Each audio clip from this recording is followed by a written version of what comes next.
بسم اللہ الرحمن الرحیم۔ السلام علیکم۔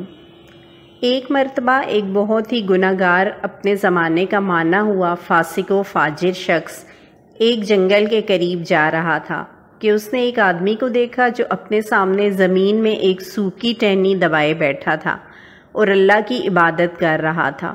اس گناہ گار آدمی نے پوچھا، تم کیا کر رہے ہو؟ اس نیک اور پرہیزگار بندے نے بتایا، میں سالوں سے دنیا سے دور اس ویرانے میں اللہ کی عبادت کر رہا ہوں۔ جس دن میری عبادت قبول ہوگی اس دن یہ ٹہنی ہری ہو جائے گی۔ اس طرح مجھے پتہ چل جائے گا کہ اس گناہ گار کے دل میں جانے کیا آئی۔ وہ بھی زمین میں ایک سوکھی ٹہنی دبا کر بیٹھ گیا اور عبادت کرنے لگا۔ تھوڑی دیر بعد کہیں سے ایک آدمی کی مدد کی پکار آئی اور پکارنے والے نے نکاہت بھری آواز میں پانی مانگا۔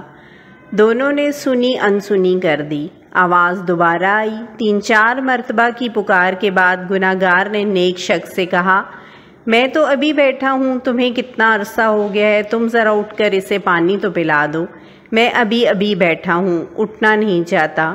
اس نیک بندے نے گناہ گار کو ڈانٹ کر کہا، میری عبادت میں خلل نہ ڈالو۔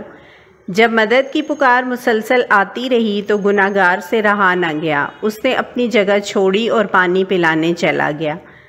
جب تھوڑی دیر بعد واپس آیا تو اس نے دیکھا کہ اس کی ٹہنی ہری ہو چکی تھی اور اس نیک بندے کی ٹہنی ویسی کی ویسی ہی تھی۔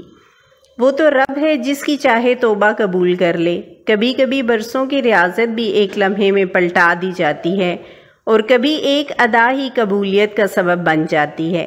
اے اللہ، ہمیں جب تک زندہ رکھ، ایمان و اسلام پر رکھ، اور جب موت دے ایمان و اسلام پر دے۔ آمین ثم آمین۔